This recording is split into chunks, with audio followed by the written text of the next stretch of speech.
Welcome on Texas Football. I'm Bobby Burton, joined by CJ Vogel, Gerry Hamilton, and Rod Babers. We're here to do a little fun show for you today. When we started this season, we had a chance to do our predictions. Several of us had Texas at this point in the season at 4-1, myself included, because I thought the Longhorns would lose on the road at Michigan. I didn't realize Michigan had this many quarterback problems, nor did I realize Texas would necessarily be this good this soon on offense. But I thought today, and we talked about it as a group, we thought it'd be good to do a re-prediction of the next 7 games, given that the Longhorns currently sitting at 5-0 and ranked number 1 in the country in both the AP and Coaches Show. So let's look at the games that we're going to be re-looking at right now. As you can see, we've got Oklahoma coming up this weekend, then Georgia the week after that in Austin, go to Vanderbilt, then a week off, host Florida, go on the road to Arkansas, host Kentucky, and then finish up on Thanksgiving weekend against a resurgent Texas A&M squad right now that is looking good. That's what we're going to do. Let's remind everybody where we were prior to the season. I was 10-2. I thought Texas would be 10-2 this year. CJ, what did you have, buddy? I was 11-1. I thought Texas would stumble against Georgia at home, but so far, batting 1,000, so I'm happy. There you go. Gerry, what about you, buddy? I was 10-2 with losses to Georgia and at A&M, so I'm pretty much here just so we have 4 people on the show.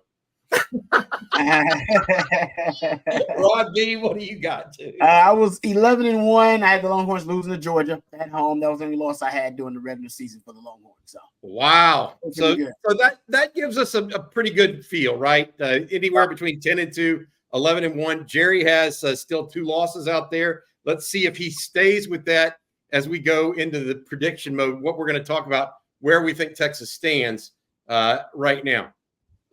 I think the back end of this schedule, guys, in general, much more difficult than the first half, even with Michigan now in the rearview mirror. All these guys won last week. Vanderbilt beat Alabama. Georgia beat Auburn. A&M beat Missouri. Arkansas beat Tennessee. Kentucky didn't play, and Oklahoma didn't play. That's the only ones that didn't win. And they Kentucky beat Ole Miss 2 weeks ago. Yeah, they beat Ole Miss 2 weeks ago. So the back half of this schedule looks difficult. 7 games remaining. Let's start with the Sooners and talk about whether or not we still think the Longhorns are going to win.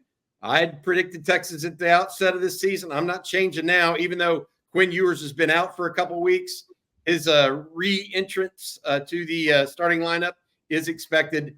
I think the Longhorns are going to win here against the Sooners. Longhorns favored by double digits as of this week. Rod, you go next, buddy.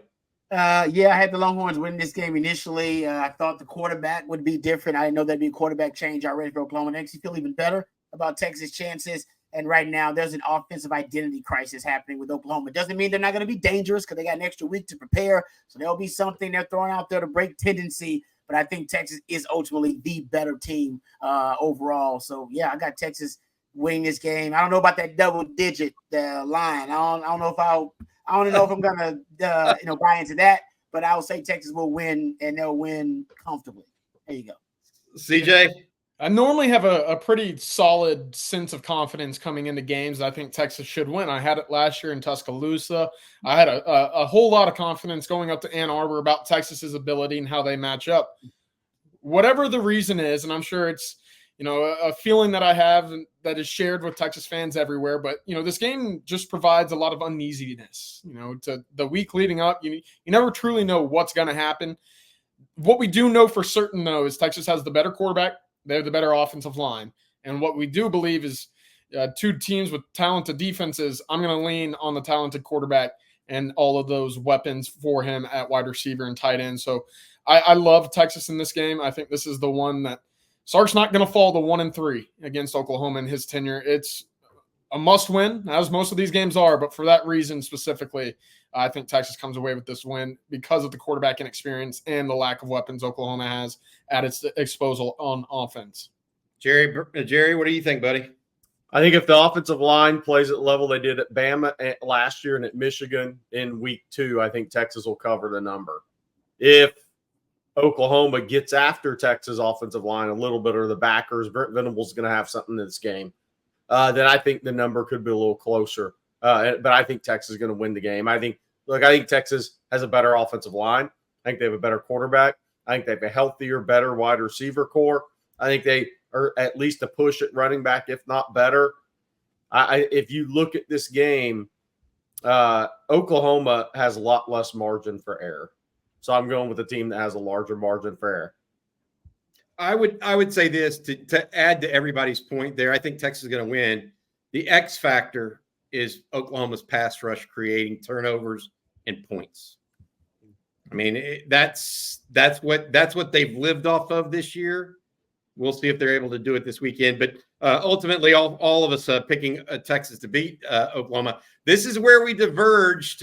Georgia coming in. That's the next game on the schedule. Rod, I'm going to start with you on this one and let you talk about your thoughts on Texas versus Georgia and your prediction. Yeah. Oh, man. I really do want to pick. I'm going to change my mind about this one. I had Texas initially losing to Georgia. And after watching them versus Bama, I should feel better about that pick, but I don't. I actually feel like Georgia could be even more dangerous now that they've had their wake-up call. Yes, they've shown how they can be exploited and their vulnerabilities. And I still think that, that Texas can beat Georgia. I'm not saying they can't, but going undefeated, just the odds of it, it's just tough to go undefeated, period, any season, no matter how good the team is. So I'll stick with my pick that Texas loses to Georgia. I'll stay with that initially. I think they get their revenge. Like I said, I had that, and now it's going to be tougher, potentially in the postseason. Now, maybe SEC title game, maybe in the playoff. I think they get revenge on them in the postseason. But I'll say Texas still has at least one loss on the season, and that's Georgia.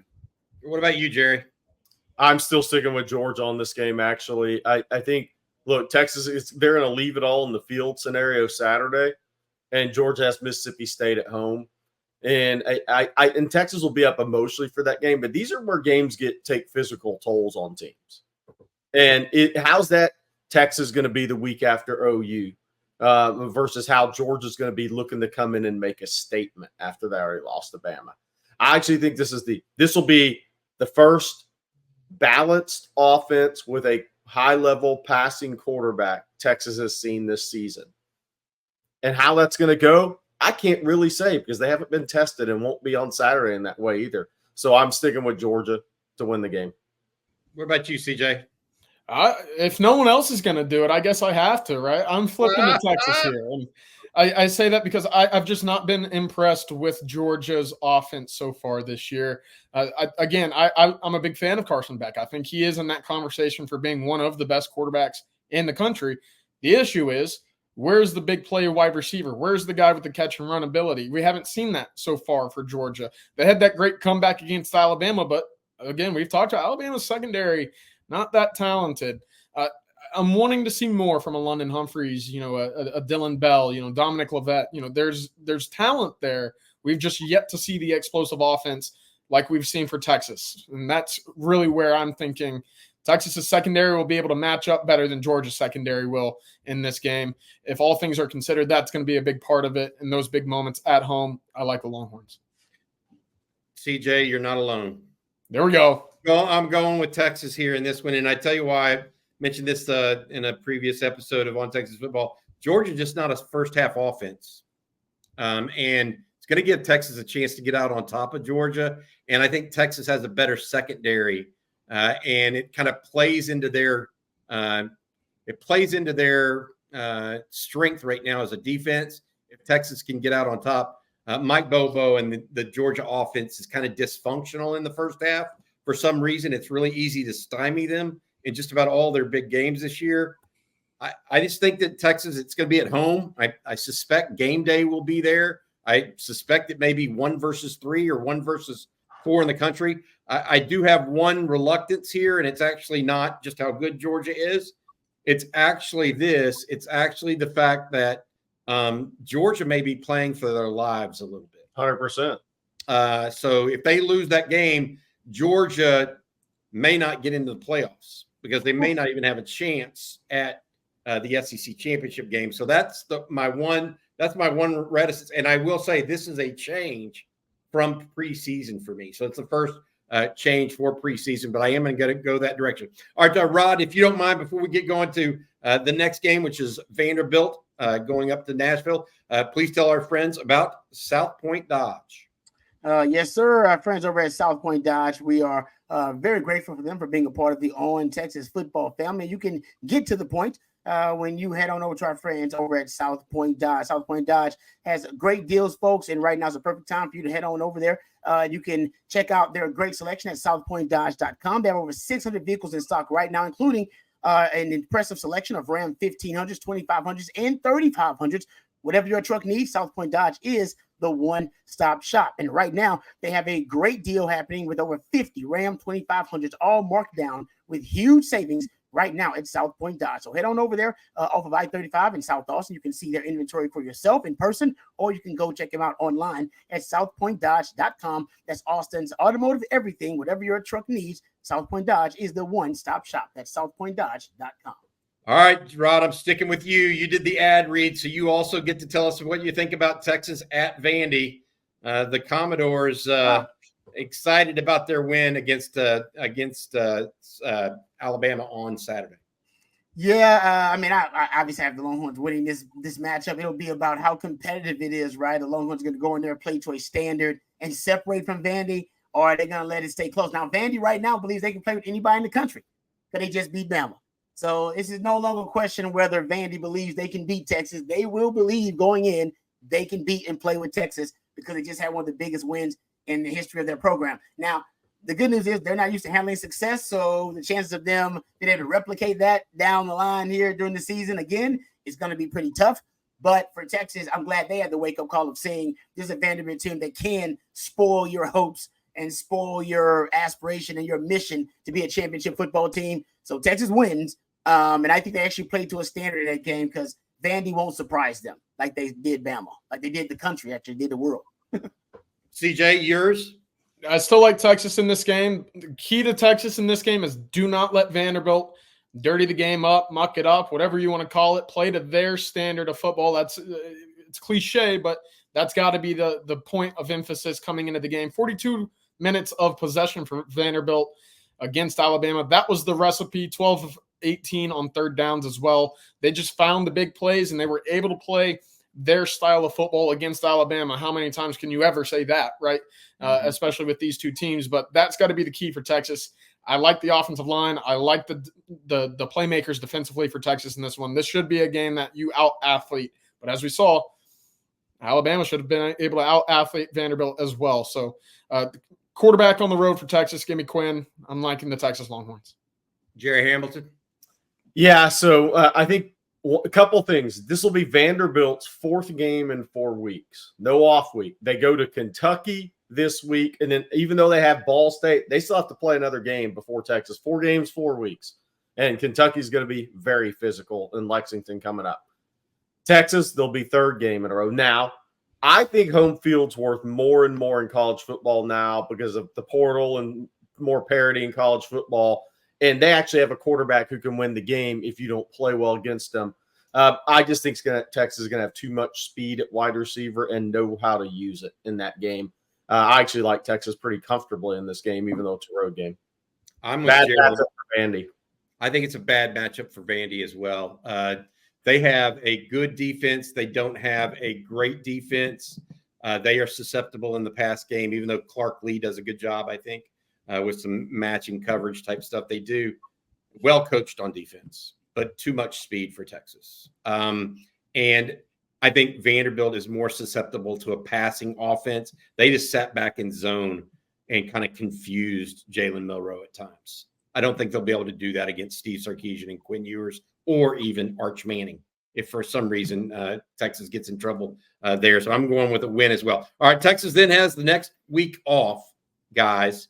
And, Gerry, I'm going back to you next. They host Florida, who, by the way, Billy Napier not fired yet. May not be for a little while. What do you think about the Gators coming to Austin on November 9th? Yeah, so, look, I think Florida's showing some signs of life. They have a good win. I don't consider Mississippi State, even though it's a road game. Mississippi State is still a bad team. Texas made them look better than they are. But they did beat UCF, right? And that was a good home win when they needed it the most. The problem I think Florida has in this game is listen to their next 4. This is where the gauntlet starts for them. Tennessee on the 12th.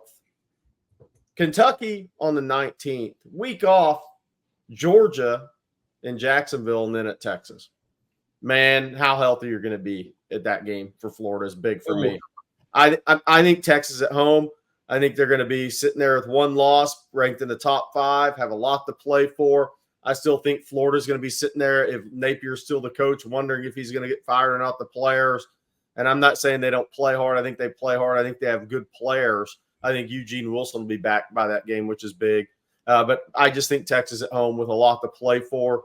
That's going to be a Florida team that's been through the gauntlet by the time they get to Austin, emotionally and physically, by the way. What do you think, CJ?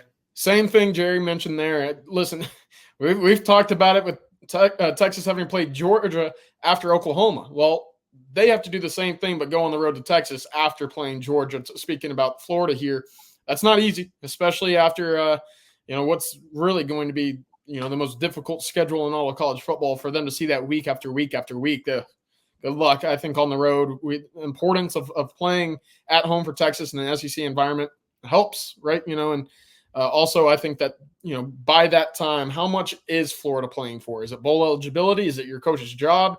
Is it just to get your stats and your film to go off to the league or the portal after the season? I think that's a big question. And after Tennessee and Georgia leading up to Texas, it's going to be tough. Rod B, I'm counting that as a win for you, CJ. Yes. Yeah. So, all right. Rod? It's going to be a win for me, too. I love what CJ said there at that point in the season. I wonder what the inspiration is for both teams, right? Texas will be playing for a championship of some kind. I don't know what Florida's going to be playing for, what their inspiration will be. A lot of that's about the pride of the team, right? The culture the coach has instilled. Are they playing for their coach's job? Or are they inspired because they want to go to a bowl game, that kind of thing? I do think that'll play a huge role. I think Texas at that point, they should be eyes clearly on the prize. And there should be a separation between how many teams in the country at that point have a chance to play for it all. And Texas will be one of those teams. And I expect them to play to that standard. So, yeah, Texas a win for Texas. Not sure what the response from Florida will be at that time, just because of what's going to be on the line for them. Yeah, I'm gonna go with Texas here, obviously, as well. I think the issue that I'm having right now, I'm watching Florida play a little bit, is they're actually doing a pretty good job getting up early, and playing it from ahead right now. They're doing a good job of that. Graham Mertz is being a very good play action quarterback. If that makes sense. And they're playing keep away in the first half. And they do have elite athletes on defense. Whether they're a good defense or not is a different story, but they have some elite guys on defense. The game kind of worries me, especially if Florida somehow wins 2 of these games. Maybe they beat Tennessee and Kentucky and lose to Georgia, for example. Then this game becomes a little bit more hairy, and I do think they're going to be paying. At that point, they will be playing for the coach's job. Now, if they lose 3 in a row here, to Jerry's point, they're not playing for the coach's job anymore. They're playing for themselves. So predicting this game, I think Florida is very talented, very, very talented team. I don't know if there's as good a team as Texas right now. All right. Here's the one that's got me a little. Bobby, you want to start with this one? Yeah, I do. Good. All right. This is going to be an L for me. And I know I'm going to wear the scarlet letter here, guys. Going to Arkansas is going to be, they are going to be playing for their coach's job. He may have saved it on Saturday night. Yeah, he did. By the way, I think that they have the type of offense. They ate up clock time and time again against Tennessee. Now, I think Texas's offense is better than Tennessee's. So I want to preface that. But last time Texas went to Arkansas, it didn't look good. And I think that the Arkansas running backs are maybe the group that gives Texas the most problem. Because they are power running backs. Yeah. And I think their quarterback, Taylor Green, is the kind of quarterback that can move the chains if he's healthy. Now, I am a little concerned about that. But I like Arkansas in this game. I think it's going to be, it's going to be one of those where Texas is not fully prepared for what, the Hornets nets it's walking into. I got a strange sensation about Fayetteville. I'll put it that way. Jerry, you go ahead. I think the biggest thing is Arkansas has a week off before that game. Yes. Well, they get a week off before that game. And now they have LSU at home, at Mississippi State and Ole Miss, the 3 games before that off week. So, look, they could be a 6-3 team headed into that game. And I do think Pittman has saved his job and will continue to as long as Taylor Green is healthy and ready to go. I think Texas is going to score enough points to win the game, but I do think it's going to be one hell of a game. All right, Rob, what do you think, buddy? Are you going with Texas or who? Yeah. I got Texas, probably 30 to 24-ish. I got Texas too, but I like what you said, Bob, because I was watching that freshman running back they got. He's like 250 pounds. That dude is a downhill bruiser, man. Like saying he's Braylon Russell or something like that. And then they got Jaquinton Jackson. Both those guys averaging over 5 yards a carry, and they're loads, man. You're talking about 230 and 250 pounds coming downhill on you. And then they pair that up with Taylor Green, who's a true dual threat quarterback who can run it. They can chunk it to Armstrong on the outside. They just have athletes. They just got athletes on offense, and Bobby Petrino knows how to use them. So I feel you, Bobby. I want to pick Texas to win. But I wouldn't be shocked if that's a slobber knocker of a fourth quarter game where Texas got to pull it out in clutch time with a Burtom field goal or a game-winning drive of some sort with Quinn. I trust they can do it. But I saw him run that 3-high safety defense against Tennessee late in the game. I was like, they still running that 3-high, which also counters Texas really well. So I think, and they hate Texas more they love themselves. So we talked about it works. People say they want to make fun of Arkansas for that, but think about when they play Texas. Don't they always play Texas tough? Because that formula, it works for Arkansas, hating Texas more than they love themselves. So I'll take Texas to win, but Bobby, you got me more stressed out about that matchup than I was before. I didn't mean to do that, Rod. Don't need to do that. All right, Kentucky. Texas then hosts Kentucky. Preseason, we thought this might be a trap game, right, for the Longhorns? I don't think Kentucky's going to surprise anybody now after beating Ole Miss a week ago. But I feel pretty confident in Texas in this one. Even though I think Kentucky has a tremendous defense, I don't think they have the offense to keep up. Look, if they can't score 24 points against Texas, it's going to be hard. Texas does have more speed at wide receiver than Ole Miss. I think they got a better quarterback than Ole Miss. I think they've got a better offensive line than Ole Miss. I expect Texas to beat Kentucky. What do you guys think about this? Bouncing back after a loss to Arkansas, in my opinion. Rod, you want to go next? I've been worried about the Kentucky game just because of where it sits on the schedule. It sits where a trap game would sit, in between, rivalry games where you're going to be emotionally distracted and exhausted from that Arkansas game. And then, of course, you got the Texas A&M game on the horizon. That could be even bigger now than we anticipated because of how well the Aggies are playing. So I'm with you. It's the perfect place for a trap game, and I like that Kentucky defense. Got Deion Walker on the D-line, who might be a first-round pick. I like that corner, Hairston, who's a really good player for them. I think Texas will be ready for them now. They won't surprise Texas because they had the big win over Ole Miss. But and I think CJ agreed before the season started, we both agreed this is a dangerous place for a game against a competent, capable opponent. And Kentucky is more than capable and competent now. And they like to play some power football offensively. And that may be something that Texas shows some vulnerabilities to. I'll take Texas to win, but I wouldn't be surprised if back-to-back weeks Texas ends up in a fourth quarter game with Kentucky and with Arkansas before that. What about you, Gerry? Look, I mean, Kentucky scored 6 points against South Carolina, 12 against Georgia, and 20 against Ole Miss. They're going to have to score. I don't care how good defensively they are. They're going to have to score 27 to beat Texas and Austin. And I think it's a tall task. Now, I will say these late games, I mean, so much depends on health, too. That's the one unknown that we just don't know right now. But that's a home game. Texas is going to have a hell of a lot on the line. I do think Kentucky may be 7-3 or 6-4 going into that game. And almost head coach Mark Stoops takes another L after coming into Texas on an airplane. CJ, what about you, buddy? I feel pretty good about this matchup for Texas. Again, if you're not a team that can pass the football with success, you're not going to have success against Texas. And right now, that's not Kentucky. But they have good receivers. I like Dane Key. I think Barian Brown's an NFL-level guy. Jamori Macklin, great ad out of North Texas. But Brock Vandegrift has not been the guy that can lead Kentucky through the air. It's not necessarily what they like to do, but only 4 passing touchdowns through 5 games so far this year.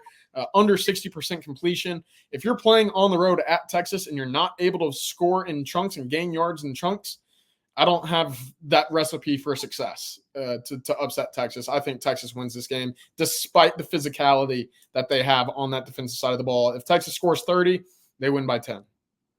All right, guys, that brings us to the final game of the season. Before we get to that Texas A&M game, I want to say thank you to one of our sponsors. That's Duck Camp. I'm wearing their hat right now.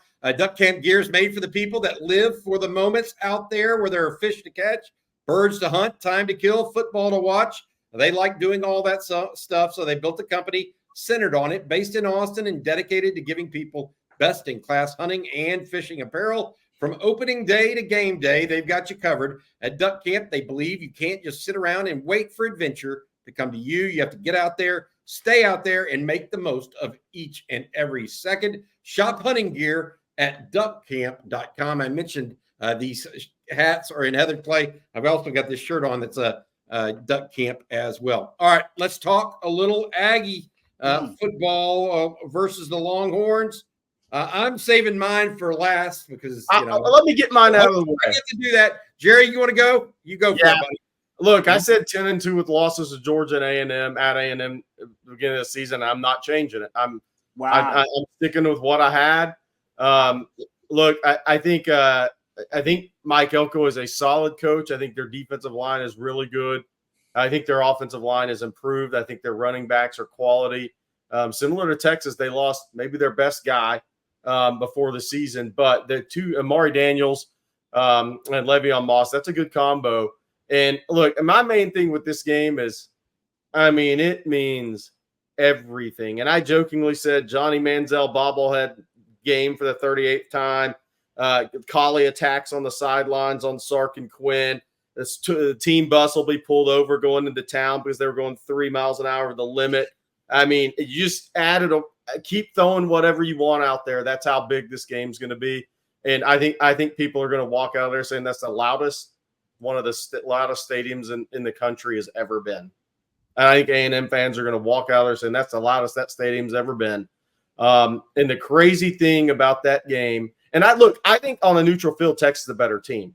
I just think that is going to be one hell of a hornet's nest at the end of the year. And I actually think the way A&M's schedule's set up, there's actually going to be something on the line for them in this game unless they falter. CJ, what about you, buddy? That was my biggest question for this game coming in is, will it mean something for A&M other than just the pride? Will they be fighting for something more? Again, they're sitting here with 1 loss, but 15th in the country. They're within striking distance to go on a run and make the playoff. As crazy as that might have sounded earlier this year, it's a legitimate possibility. And, I've been impressed by that offensive line. That was a big question mark, but if Connor Wakeman's able to be healthy or, stand in that pocket and, stay clean, he's a pretty good quarterback. I think some people are writing him off a little too quickly. I'm still a believer in Connor Wakeman. My deal is, and I'm going with Texas to win. Let me get that out of the way. This is a legacy game for Quinn Ewers, right? You talk about the return of this game coming back as the quarterback at Texas, as the number 1 team in the country. It's not a game you want to lose. I think this means something to Quinn as a guy that grew up a Texas fan, saw this rivalry disappear, but you understand the hatred, right? This means something to Quinn. And those first touchdowns back, those big moments in those games, you know that they're going to be publicized. They're going to be marketing all over, just as we've seen that Justin Tucker kick for years and years and years since that final game. Legacy game for Quinn at College Station. He leads Texas to victory. What about you, Rod B? I don't know if Quinn's face-to environment is going to be as hostile as Texas A&M will be, right? No. There's nothing. Maybe at Arkansas. Maybe at Arkansas. Not even 11 a.m. It's going to be a religious experience for the Aggies, man. They're going to treat it like that. So I'm with Jerry on that. I think they'll play at an elevated level just because of the emotional charge of the environment, the crowd. The 12th man will be at its it's most dangerous, right? It's most impactful. Texas will win because Sark understands what this game is all about. We said at the beginning of the season, this one season, the Texas A&M game is bigger than the Texas OU game. It usually is not the case. That has not been the case since I've been a Longhorn, and I don't think it'll be the case going forward. But this year it feels bigger for some reason. And I think Sark, he gets that too. I think Sark understands that as well. Can't lose to the Aggies when you rekindle this thing. I think Sark will have the guys ready to play. I think it could come down to a tight game in the fourth quarter too. But Quinn, by the way, Quinn said his dad told him that his day the A&M game was bigger than the Texas OU game. So he'll be ready to go. Pops will get his mind right. He'll understand the magnitude of that game. So Texas wins and finishes off the season with a W against the Aggies, no doubt. Hey, Bobby, can I say one thing I forgot to say, though, about this? This is Texas offensive line game. And I want to be clear on that. Like, there's 5 games on this schedule where if the Texas offensive line plays at the level they can, that can be the difference in the game. Because I'm here to tell you, if Missouri could have pass protected that, guys running wide open in that game. Wide open. Offensive line game. Like that. I'm not going to even pretend. Texas. I'm just telling you, I don't know why, all of the reasons why. I think it will come down to consistency, maybe, of output on offense. I think A&M has been too up and down. Now, maybe that changes over the next 6 weeks, right? Texas has been very consistent on offense. And I do think that they're going to be able to put up 20 plus on A&M. We'll see if that's enough. But I don't even want to pretend on that one. I went with Texas. That leaves us with this, guys. That means, Gerry, you're now at 10-2. Rod B, you are now at 10-2 also, correct? No, I'm 11-1.